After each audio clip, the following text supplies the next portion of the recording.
যেইমাত্র নারীটি বাথটাবে শুয়েছিল, হঠাৎ বাথরুমের দরজায় বিকট এক শব্দে ধাক্কা লাগে। এটা দেখেই লোকটি সঙ্গে সঙ্গে লুকানো মেকানিজমটি চালু করে দেয় আর বাথটাবটির সাথে সাথে বদলাতে শুরু করে। খুনি তাকে থামাতে চেয়েছিল, কিন্তু উল্টো তার লাঠিটাই মাঝখান থেকে ভেঙে যায়। এতে খুনি ভীষণ রেগে যায়। সে পুরো টাবটা ধরে টেনে বাইরে বের করতে চায়। ঠিক তখনই হঠাৎ পালানোর সুইচ সক্রিয় হয়ে যায় এবং বাথটাবটি সোজা বাতাসে উড়ে যায়।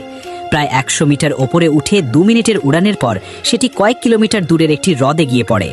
সৌভাগ্যক্রমে জ্যাক আগে থেকেই নৌকার কেবিনে অনেক এয়ারব্যাগ প্রস্তুত করে রেখেছিল, যেগুলো কোনোভাবে তার প্রাণ বাঁচিয়ে দেয়। কিন্তু খুনি এখানেই থেমে থাকেনি। রাত নামতেই সে একটি ট্রেন নিয়ে হাজির হয়, যাতে জ্যাকের লুকানোর জায়গায় সোজা ধাক্কা দিতে পারে। এটা দেখেই জ্যাক দ্রুত তার 20টা তালা খুলে ফেলে এবং ঘুরে দাঁড়িয়ে তার বিশেষ বংশানুক্রমিক ফায়ার এক্সটিংগুইশার বেল করে, যেটা ছুলেই যে কোনো জিনিস সঙ্গে সঙ্গে জমে যেত। মুহূর্তের মধ্যেই পুরো ট্রেনটি বরফের মূর্তিতে পরিণত হয়। জ্যাক মনে করল এবার বুঝি বিপদ শেষ, কিন্তু ঘরে ফিরে এসে সে দেখে খুনি আবার অস্ত্র হাতে জোর করে ভেতরে ঢোকার চেষ্টা করছে। জ্যাক সঙ্গে সঙ্গে তার বাড়ির শেষ নিরাপত্তা ব্যবস্থা চালু করে দেয়।